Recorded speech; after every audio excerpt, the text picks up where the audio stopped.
Здравствуйте, это программа «Новости», в студии Саид Ахмадов. В Грозном ликвидирована группа вооруженных бандитов. В Октябрьском районе столицы они совершили разбойное нападение на сотрудника полиции и попытались скрыться на его автомашине. Однако через некоторое время уже в центре города преступников удалось обезвредить. При попытке задержания они совершили наезд на сотрудника ДПС. Затем открыли огонь и ответным огнем были ликвидированы. Место происшествия посетил и Рамзан Кадыров, который отметил профессионализм сотрудников, участвовавших в спецоперации. И накануне в нескольких километрах от Грозного правоохранителям удалось ликвидировать оставшихся участников бандгруппы. Операцией руководил лично глава республики. Давай, бронируй.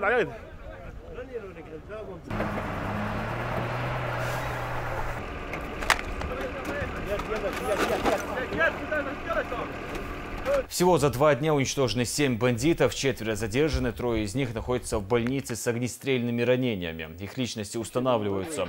По словам Рамзана Кадырова, со всеми, кто попытается нарушить порядок в регионе, разговор будет коротким. Assalamu alaikum daily salam maatron sabuso wasbosh izabosh you can't catch back urs at ta'winay wajh shu wa gard ala hay iyo khayr yamar هو عشان لو عشان يرجع تجلون عين دوري وكذا زمان هذا إزبولات نيتشي ستينت كذا ده ويتعد خبرتي ترخي ويش كلا باغي ترخي ويش لقيت وغيره بيامر ده يصل مال إيش بي الله سعر دانا يوم دانا أبشي ذكروات إيش بي النج تقوم بفيلك ده اللغات وتعوق بيامر ده يصل مال خوارج مو إيش هو إيش أريل إيش بتشر أريل إيش ده يلنعطوا ده طوب ده Глава республики поблагодарил всех сотрудников, которые участвовали в спецоперации, и выразил недовольство по поводу необоснованных слухов, которые распространяют граждане в социальных сетях. Нет никаких причин для беспокойства.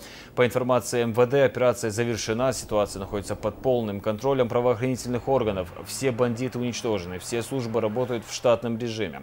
Сама спецоперация проходила за городом в горно-лесистой местности, где поблизости нет ни одного строения, поэтому жизни населения ничего не угрожало. Рамзан Кадыров призвал людей не верить слухам и быть спокойными.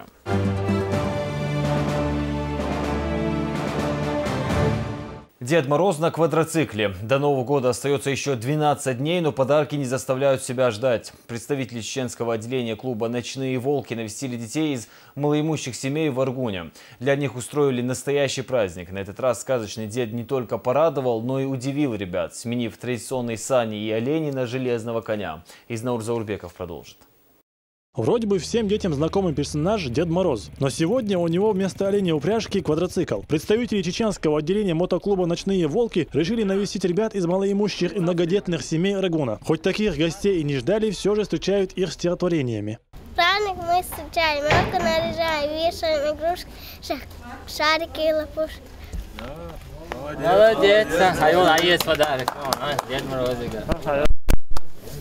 Помимо подарков, дети смогли сфотографироваться с байкерами и их железным конем. Также «Ночные волки» устраивали маленьким зрителям показательные выступления прямо перед их домом.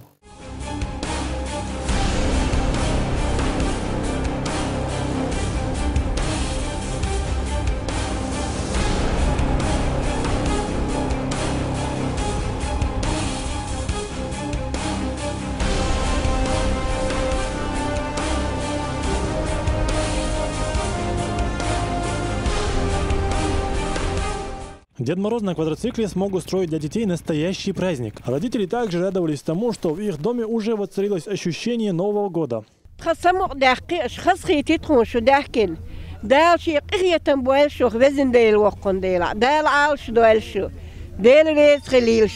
Акция проводится совместно с участковым отделом полиции по городу Аргун. Несмотря на свой брутальный стиль, байкеры нарядились в праздничные костюмы, чтобы поздравить ребят с наступающим Новым годом. Начальник отдела ел поручение,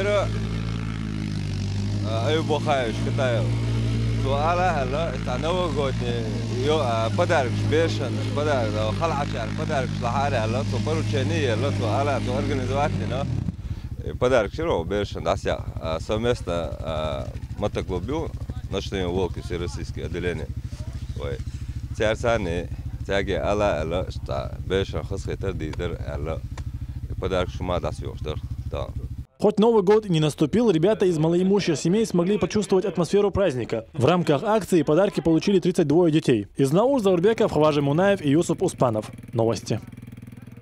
Студенты Российского исламского университета победили во Всероссийской олимпиаде по арабскому языку и исламским дисциплинам. Она прошла в Казани уже в 9-й раз. Отметим, ни один из наших участников не вернулся без призового места. Ребят встречали в столичном аэропорту. Продолжит Луиза Хатуева. Диспетчер объявляет о прибытии самолета. В зале ожидания как никогда многолюдно. Это преподаватели и студенты Исламского университета. Муталимы ждут своих однокурсников, которые вернулись в столицу со Всероссийской олимпиады среди исламских вузов. И вот Харан Исламов, Резван Ахаев и Магомед Ибрагимов на месте. После приветственных слов все направляются в родной университет. Здесь их ждет руководство образовательного учреждения. По пути встречаются преподаватели, которые поздравляют ребят. В олимпиаде по арабскому языку и исламским дисциплинам принимали участие 20 учебных заведений страны. Республику представляли 3 студента. Чеченские муталимы выступили в 3 номинациях из заявленных 4. В каждой заняли призовые места. 2 первых и 1 третье. Этот результат заслуживает уважения, отмечает ректор Исламского университета Абдурахим Мутушев.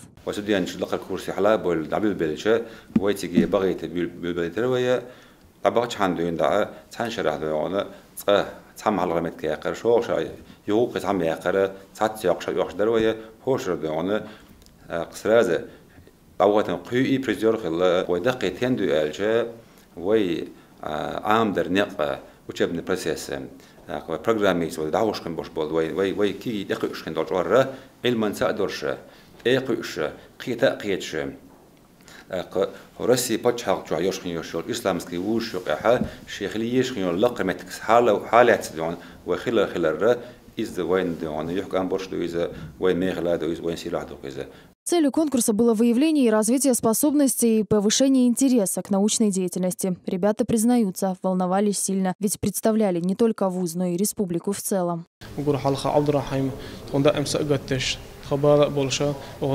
ديش حنيقي هم مرتوي ديش أسد ويخشى وروقش تعيول حني دوتشة أو ديش سأتوسين تخد شغل دين يعني ما تخل خواتين عون اللي شغل إذا يوعرش تخواتو شو عقاش خواتو تقبل بس المال والأشي ترش هورة تنسجت تشولي خا إيش يوعرش سخيت وحيس نقطة تايم خل. У студентов был опыт выступления в исламских конкурсах, однако в олимпиаде такого масштаба они участвовали впервые. Муталимам предстояло продемонстрировать навыки владения устной арабской речью, правильного и выразительного чтения священного писания. Соперники были достойные, говорят ребята. Они успели даже подружиться с конкурсантами. Студенты Рио имени Кунта Хаджи неоднократно участвовали и занимали призовые места в конкурсах различного уровня. И на достигнутом здесь не собираются останавливаться. Ведь знание – это душа ислама и опора религии. Луиза Хатуева, Шамиль Саламов. Новости. В ЧГУ прошла Всероссийская научная конференция «Тадема». В ней приняли участие известные ученые из России и зарубежья. На встрече продемонстрировали самые разные научные достижения. Побывать на форуме и пообщаться с лекторами смогли студенты со всех вузов региона. Тинатин Музашвили расскажет подробнее. Вовлечь студентов и молодых ученых в сферу науки и инноваций, формировать творческий подход к жизни и создать условия для обмена научными и культурными достижениями. Всероссийская научная конференция «Тадема» собрал выдающихся ученых со всей страны. Одним из лекторов конференции стал профессор университета Нью-Йорка, он же заведующий лабораторией Московского физико-технического института Артем Аганов, который рассказал о новых открытиях в области химии и физики. Основная идея состоит в том, что при экстремальных условиях, в частности при высоких давлениях, привычное нам химическое поведение элементов меняется. Возникают необычные состояния химических элементов, возникают необычные химические соединения, в том числе такие, которые запрещены правилами классической химии, из чего следует, что правила классической химии надо как-то обобщить, пересмотреть. И такого рода соединения могут иметь важную роль, например, в недрах планет, где царят высокие давления. Всероссийская научная конференция «Тадема» включил в себя демонстрацию научно-технологических достижений. Лекции, кроме науки, охватили также бизнес, культуру и образование. Этот форум стал аналогом ежегодной конференции TED, которую организует некоммерческий американский фонд. Выступления на этих встречах касаются различных сфер жизни, дизайна, политики, глобальных проблем современности. Это такой аналог международной конференции TED. Целью данной конференции является популяризация комбинация науки, искусства, инноваций. И здесь именно происходят такие короткие лекции, которые длятся около 20 минут. В эти лекции рассказывают о каких-то прорывных идеях за прошедший год, за недавнее время, прорывных идеях науки, инноваций. И цель — это как бы вовлечь молодежь, вовлечь большее количество людей в науку и в инновации. Инициатором проведения ТАДЭМа выступил проект «Офис национальной технологической инициативы». Это долгосрочная комплексная программа по созданию условий для того, чтобы российские компании лидерствовали на рынке высоких технологий. Конференцию провели в рамках программы развития деятельности студенческих объединений Чеченского государственного университета. Форум посетили студенты со всех вузов республики, а также школьники и ученики различных кружков дополнительного образования. У них была возможность пообщаться с лекторами и задать интересующие их вопросы. Тинатин Музашвили, Мансур Саев, Ислам Расуев. Новости. В Грозном состоялась премьера спектакля Петра Захарова из «Дади юрта». В постановке показали ключевые моменты из жизни знаменитого художника. Судьба этого человека с самого детства оказалась тяжелой. Он воспитывался в приемной семье русского генерала. Уже в юности Захаров заявил о себе как о выдающемся портретисте. Наш корреспондент с подробностями.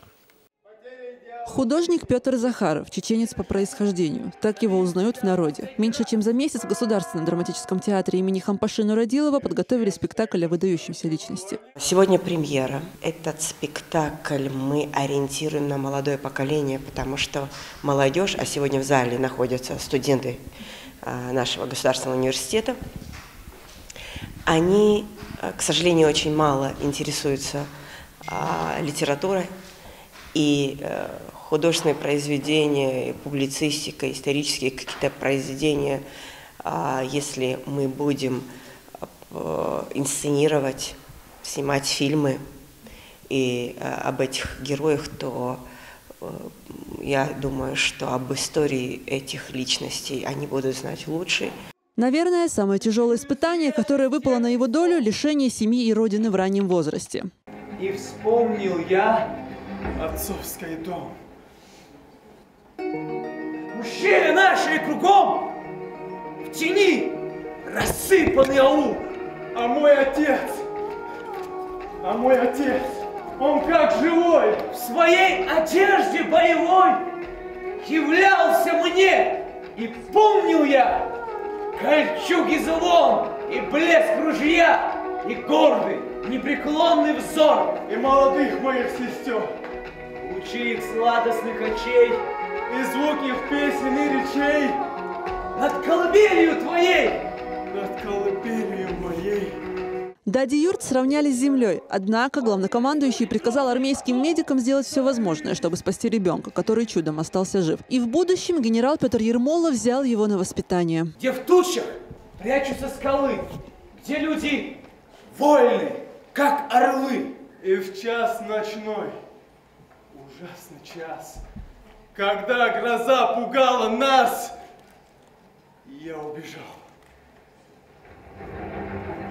Я убежал! С раннего возраста, проявляя любовь к рисованию, Петр определил свое призвание. Окончил Петербургскую академию художеств, получил аттестат и звание свободного художника. 30 лет, измученный болезнями, но сохранивший себя и обогативший мир очень великолепным талантом своим, живописью, многими картинами. Вот 30 лет у него и кончается вообще земная жизнь. Актеры показывают зрителю не только судьбу Петра Захарова, но и придворные интриги тех времен. И то, насколько сильной может быть мужская дружба. С Михаилом Лермонтовым у художника была одна общая любовь – к Кавказу. С Айвазовским и Федотовым – профессиональные интересы. Он вошел в историю как единственный художник-чеченец XIX века. Актеры мастерски показывают события давно минувших лет на этой сцене. Спектакль явился замечательным завершением 2016 года, который был назван именем Петра Захарова. Залина Атаева, Расул Арцухаев. Новости. На этом у меня все. Всего доброго.